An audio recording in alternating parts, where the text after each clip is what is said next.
Hello and welcome back to my living room. I'm Jason Kishinev. You're watching A People's Historian, show where we read about 30 minutes of history together each episode, although we're not going to read 30 minutes today.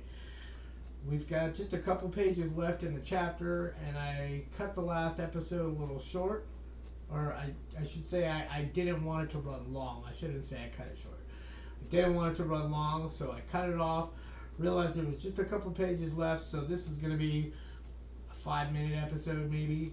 So hit that like and subscribe button if you would. I'd sure appreciate it. And let's just get right to it. A group was formed on the West Coast called the Italian Americans against Christopher Columbus, saying Italian Americans identify with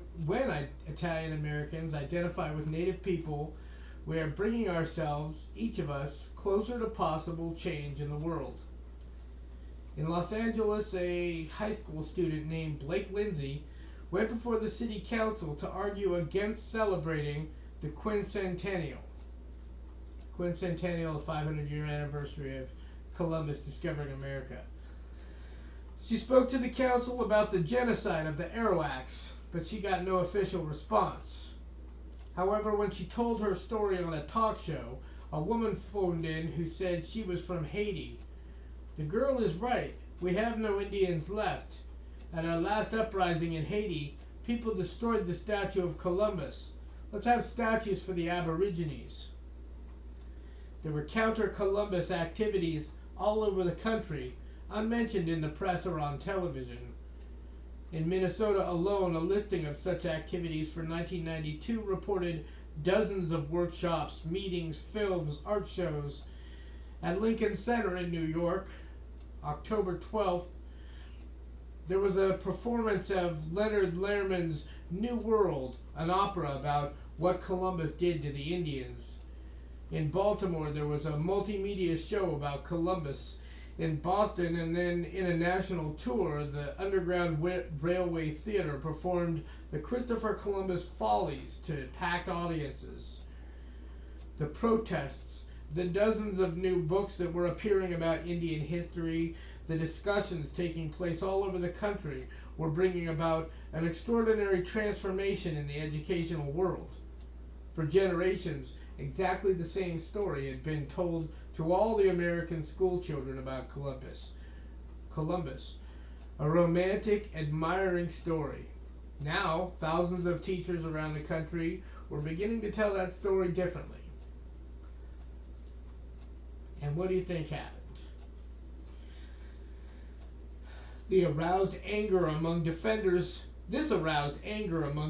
of the old history, who derided what they called a movement for political correctness and multiculturalism.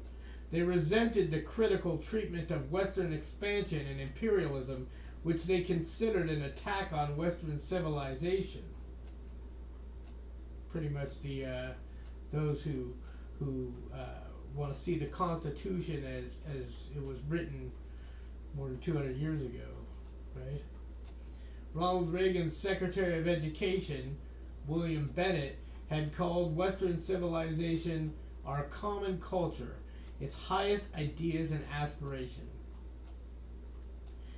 A much publicized book by a philosopher named Alan Bloom, The Closing of the American Mind, expressed horror at what the social movements of the 60s had done to change the educational atmosphere of American universities.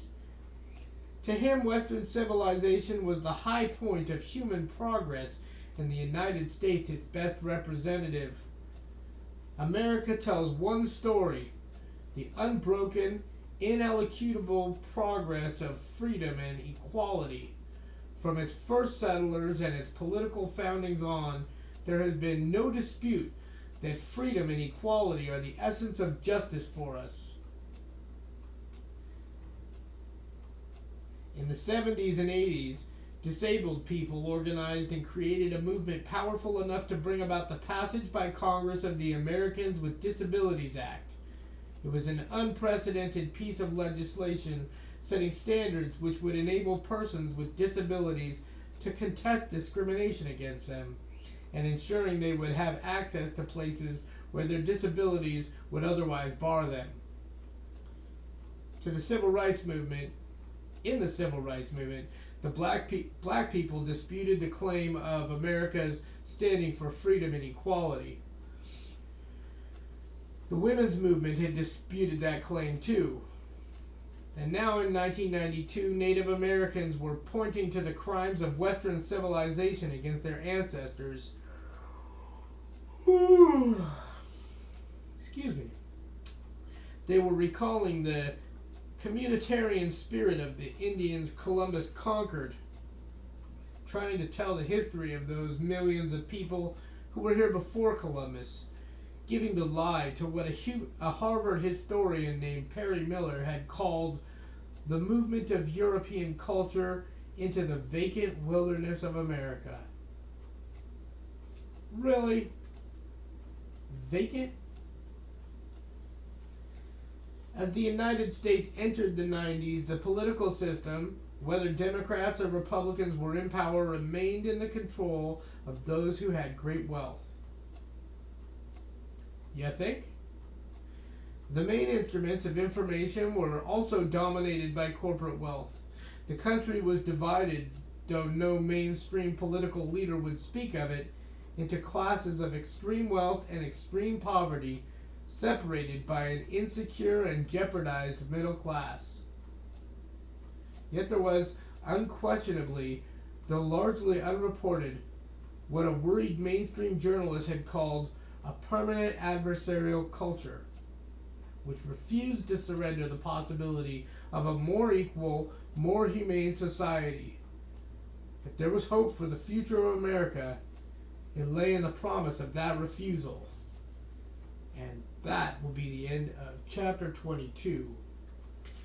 Thank you so much for tuning in, especially to this extremely short episode. I hope that's not disappointing. I hope you'll join me in the next episode where we'll start chapter 23 and I'm sure talk about President Clinton.